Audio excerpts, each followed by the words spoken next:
नमस्कार दोस्तों, मैं अंकुर उपाध्याय स्वागत करता हूं आप सभी का एक बार फिर से अपनी नई वीडियो में। मार्केट पूरा रिकवर हो गया, तेजी में आ गया, हरे निशान में आ गया, 23,000 पार कर चुका है निफ्टी। तो बाजार तो बिल्कुल डर घबराने की टेंशन डरने घबराने की स्थिति में दिख नहीं रहे हैं। जो कुछ भी हो रहा है ग्लोबल मार्केट में, जो कुछ विवाद छिड़ा हुआ है उससे, बट स्टॉक स्पेसिफिक एक्शन भरपूर चल रहा है क्योंकि Q4 खत्म हो चुका है। तो अपडेट्स आ रही हैं, अपडेट्स के दम पर एक्शन चल रहा है।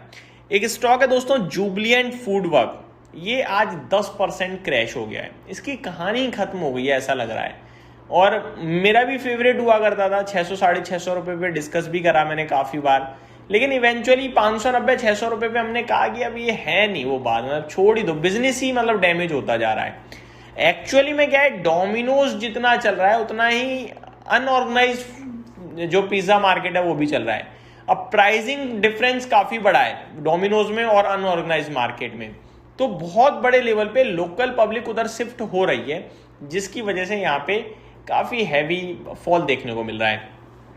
अब Q4 के अपडेट के बाद डोमिनोज का शेयर यानी जुबली फूड का शेयर आपको आज वापस गिरता हुआ दिख रहा है। एक बार डिटेल शेयर करना चाहूंगा। हालांकि ब्रोकरेजेस यहां से बुलिश हैं, लेकिन स्टॉक में तो बड़ा बुरा हाल है।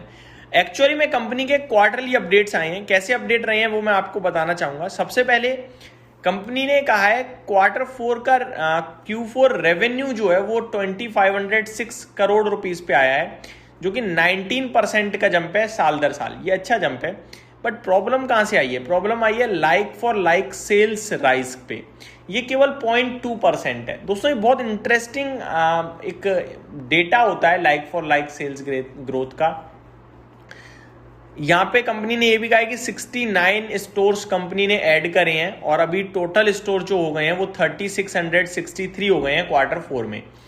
अब ये जो like for like sales growth होता है ये क्या होता है ये समझिए। जो केवल 0.2% बढ़ा यानी 1% की भी ग्रोथ नहीं आ रही है। ये मान के चलो आपने कहा कि मेरे पहले जो स्टोर थे वो नंबर ऑफ स्टोर 1000 थे, राइट, और अभी रिसेंट ईयर में मेरे जो स्टोर हैं वो मैंने 100 स्टोर और ओपन करे हैं, तो टोटल नंबर ऑफ स्टोर मेरे हो गए 1100। लेकिन जो कि नए स्टोर कुछ ओपन हुए हैं तो हो सकता है वो ज्यादा ग्रोथ दिखा रहे हो या हो सकता है कम दिखा रहे हो। तो हम जो पुराने 1000 स्टोर थे जिन्हें 1 साल से ज्यादा हो गया है उनकी ग्रोथ को केवल काउंट करते हैं, नए स्टोर्स की ग्रोथ को काउंट नहीं करते हैं। ये हमें ज्यादा अच्छे से समझाता है कि कंपनी ने जो पहले का काम था वहां डिमांड कैसी है। नए तो देखो हो सकता है पब्लिक ज्यादा आ जाए, क्योंकि अभी एक लोकेशन देखी वहां पे कुछ भी नहीं था, खोल दिया तो पब्लिक ज्यादा आ सकती है, और हो सकता है नया है तो पब्लिक अभी आए ही ना, है ना। तो पुराने स्टोर जो हैं 1 साल से पुराने, उनमें क्या ग्रोथ है वो देखने के लिए हमें like for like sales growth देखनी पड़ती है। तो अगर हम ये ग्रोथ देखें तो वो मात्र 0.2% है।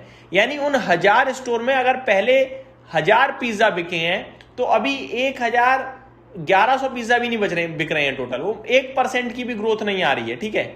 1010 पिज्जा भी नहीं बिक रहे हैं। 1000 पहले बिके थे, अभी 1002 ही बिक पा रहे हैं। तो ग्रोथ नहीं है बिल्कुल भी। ये परेशानी का विषय है इस कंपनी के लिए, और इसीलिए शेयर आई थिंक टूटता हुआ दिख रहा है।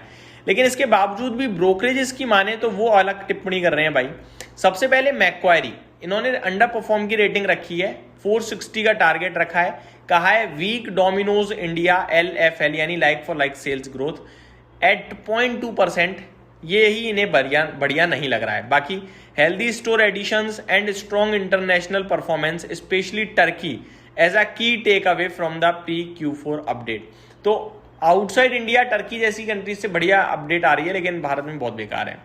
मॉर्गन स्टैनली क्या कह रहे हैं? Maintains overweight on Jubilant food with target price of 693, citing 6.2% India revenue growth with weak 0.2% LFL growth, strong store addition, consolidated growth driven by 59% international revenue surge and improving Domino's Turkey performance. तो जो Morgan Stanley bullish हैं वो भी एक तो Turkey के business की वजह से बुलिश हैं। भारत में 6.2% की रेवेन्यू ग्रोथ ये इन्हें अच्छी दिख रही है, लेकिन वीक जो LFL ग्रोथ है वो इन्हें भी वीक ही दिख रही है। बट ओवरऑल चीजों की वजह से ये पॉजिटिव है क्योंकि स्टोर एक्सपेंशन भी हो रहा है। आगे अगर बात करें दोस्तों मॉर्गन स्टैनली और मैक्वायरी के बाद, मॉर्गन स्टैनली और मैक्वायरी क्या कह रहे हैं वो भी पढ़ना चाहूंगा मैं। मैक्वायरी में ये अंडर परफॉर्म की रेटिंग दे रहे हैं 460 की, मैक्वायरी आउट परफॉर्म की रेटिंग दे रहे हैं 693 की। बाकी अगर देखें तो और किसी की रिपोर्ट आई है क्या? मॉर्गन स्टैनली ने और भी कुछ कहा है दोस्तों, जेपी मॉर्गन की भी रिपोर्ट है। मॉर्गन स्टैनली ने क्या कहा है? Morgan Stanley on Jubilant FoodWorks overweight है 690 का, इनका जो टारगेट प्राइस है ₹690 as exit from loss making Dunkin. तो डंकिन से इन्होंने एग्जिट ले लिया है जो कि लॉस मेकिंग था, इसलिए ये इन पे पॉजिटिव है अभी। वहीं जेपी मॉर्गन क्या कह रहे हैं? JP Morgan on Jubilant food neutral की रेटिंग है, 500 का इनका व्यू है। इन्होंने कट करा है target price due to LPG supply disruption and potential discretionary demand slow down and from West Asia conflict with FY27 revenue EBITDA cut 2 to 7% amid rising near term uncertainty. तो जो कुछ हो रहा है उसका भी इम्पैक्ट आ सकता है, ऐसा भी इनका मानना है। ओवरऑल ब्रोकरेज भी कोई खास बुलिश है नहीं एक्चुअली में, लेकिन इस भाव से सब लोग ऊपर की बात कर रहे हैं। तो अगर किसी पे है, मेरा मानना है 500 के करीब आप चाहो तो इस स्टॉक से मनी अपना शिफ्ट कर सकते हो। ये मेरी तरफ से अपडेट थी। Thank you so much for watching this video. Have a great day guys.